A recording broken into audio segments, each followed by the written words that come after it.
Welcome, you're watching Kaleidoscope Sri Lanka Live News Capsule.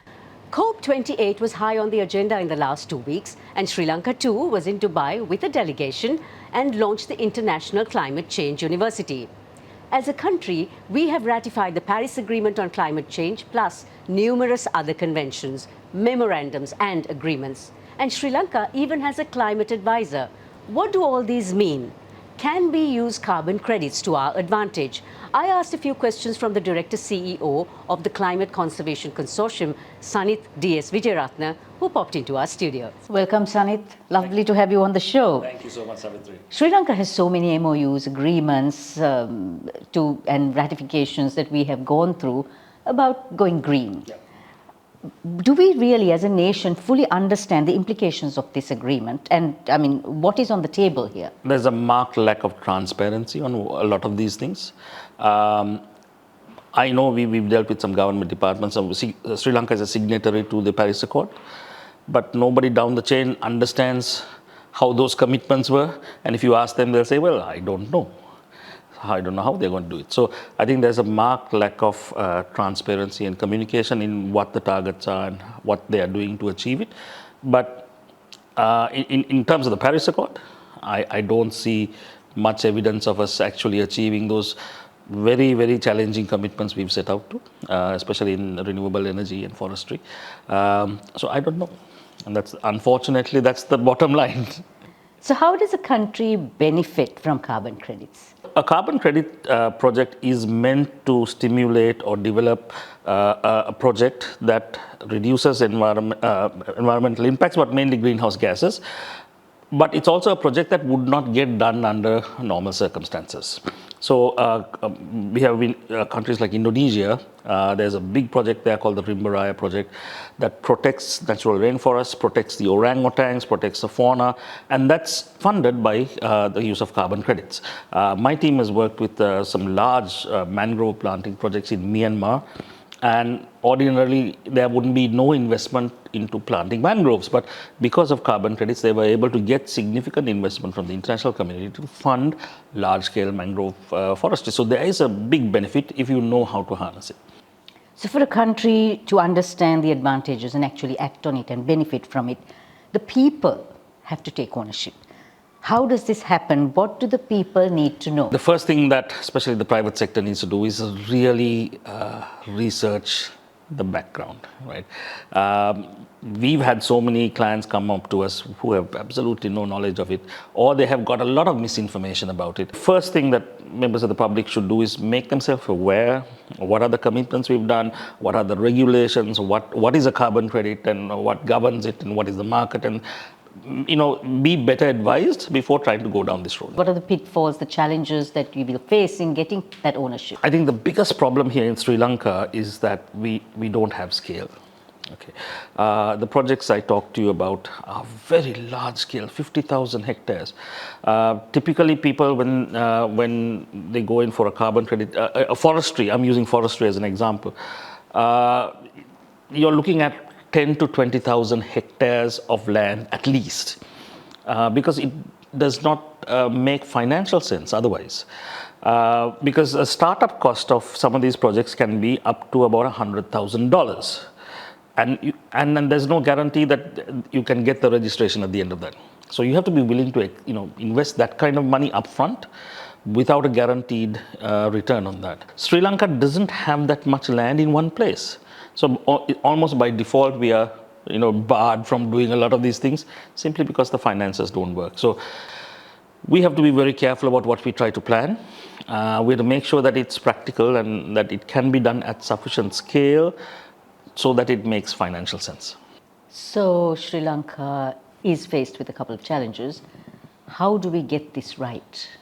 I think at the start there has to be some very clear policy, and it has to start from the government downwards. Because, for example, I mean, if you were to tell me what would you do to qualify this, land in Sri Lanka, I'd say bring all of this under one ministry.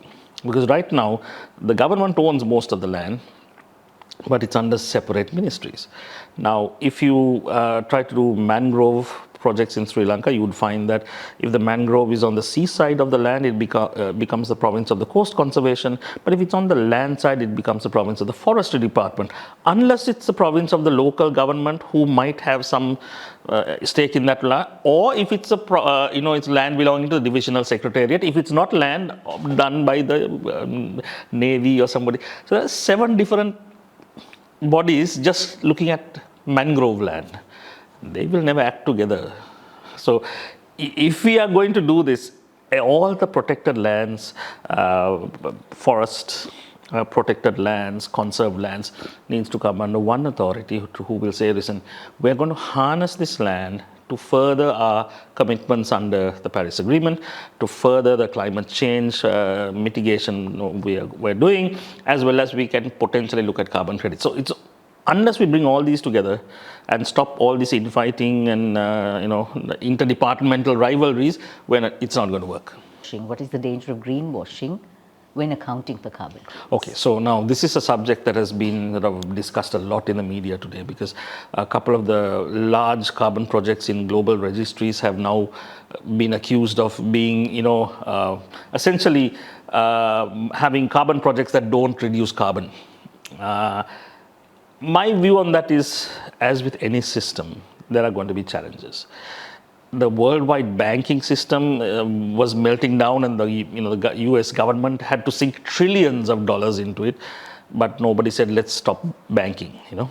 Today, cryptocurrencies are being charged billions of dollars in fine, but nobody's saying, oh, crypto is a bad thing, because everybody thinks you can make a lot of money with crypto, so nobody's challenging that. But this environmental thing that somebody's doing, oh, that's easy game, let's go after that. And of course, there have been challenges. The answer is to fix the problems. We need better oversight, we need more monitoring, and I personally believe that we need more human-centric interventions in managing these projects. What today's development agencies and project developers are trying to do is they're trying to automate a lot of these. Because, for example, if you are doing a forest project, you need to monitor how the trees grow, which means people, and my team does this, they go out into the field, they take measurements of the growth of the bark, and they record this, and that has to be done twice a year, reported, so on and so forth. Now, people don't want to incur this cost and hassle, especially when tech sounds so great. Oh, we have a drone that will fly there and they'll take infrared images and we will do an AI based. These are the buzzwords that attract investment. So I know I can go to a funding agency and say, look, I want you to invest in AI, and I want you to invest in software, and it's a handheld software. It's a lot of money that you can get. If I go and say, listen, I have 10 people, I'm going to send them into the field all the time, but I need some funding, nobody wants to fund that. But unless we have more human-centric management and control, I think we're going to see more of these problems. So we need to harness tools, but the tools in this particular case, I don't think will replace the human intellect on this. So I think that's where we need to be. We need to tighten up the monitoring and the governance, the reporting, and we definitely need to have human presence at all these points. How is zero carbon status and carbon neutral status defined? Okay, so both terms are used as synonyms. The usage is pretty much the same. Carbon neutral, many people think that it means not having a carbon footprint, and that's not the case. It means you understand your greenhouse gas emissions and what you cannot avoid. So you bring it down to a point that it's unavoidable. You calculate that and you fund a project that will either prevent or reduce the same amount of greenhouse gases from entering the atmosphere. So if your carbon footprint is, let's say, 10,000 tons for the year, you fund a project that will either reduce 10,000 tons or prevent 10,000 tons from hitting the atmosphere. So it balances off, so it nets off, so net zero, carbon neutral. Can it be done? Yes, it can be done. It's very easily done as long as there's a will to do it. So you can make an investment within your supply chain or external to your supply chain. So typically today, most people are familiar with carbon offsetting, which is investing outside your value chain. So you can be producing t-shirts, but you'll fund a rainforest project in Borneo to compensate for your carbon emissions. So that's offsetting. But you can do a large-scale renewable energy investments within your supply chain. It's called carbon insetting, which is becoming more and more popular these days. So it can be done very easily. So there are industries that are energy intensive and they can't help it. It's there. How do they set off on this carbon credit journey? Well, I'm going to differentiate that from power companies and oil companies, which is a totally different thing. But energy intensive industries like apparel sector, for example, is a really good example. We have some really good examples of those factories here that have understood their emissions and are working over multiple years to reduce it. They're using solar power, they're using energy efficiency to minimize their carbon emissions. We work with several factories, and I'm happy to say, obviously I can't mention names, but we work with an entire group of factories that has been carbon neutral for the last 4 years. It's 14 facilities. They've been measuring their emissions every year, and we've been working to reduce them. And what they can't reduce, they offset completely using these carbon credits. So it can be done. There's enough of case studies over the last 10 years. We've had, just to use the apparel sector, I think Asia's first apparel factory to go carbon neutral was in Sri Lanka. Asia's first group of factories to go carbon neutral is in Sri Lanka. We had the world's first water neutral factory. So we have some wonderful examples here in Sri Lanka in the apparel sector. All you need to do is emulate those, but you need to have the management vision, and the decision has to be made by the top management to do it. It's as simple as that. So as a nation, how do we gear for the future where carbon credits are becoming increasingly relevant?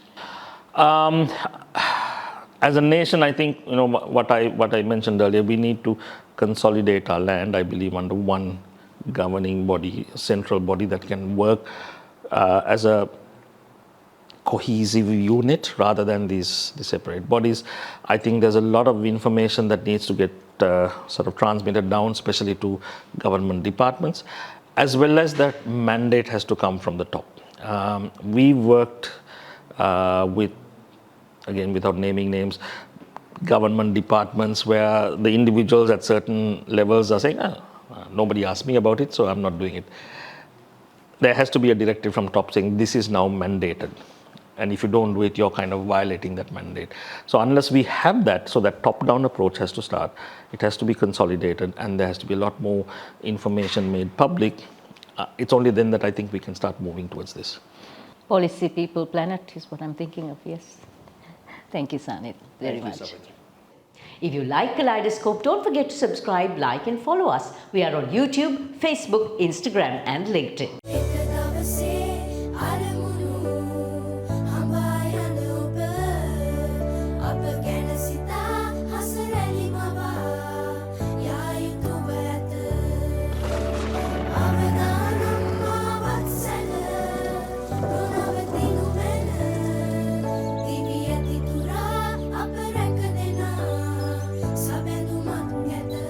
You focus on your goals. We will take care of the risks. Sri Lanka Life.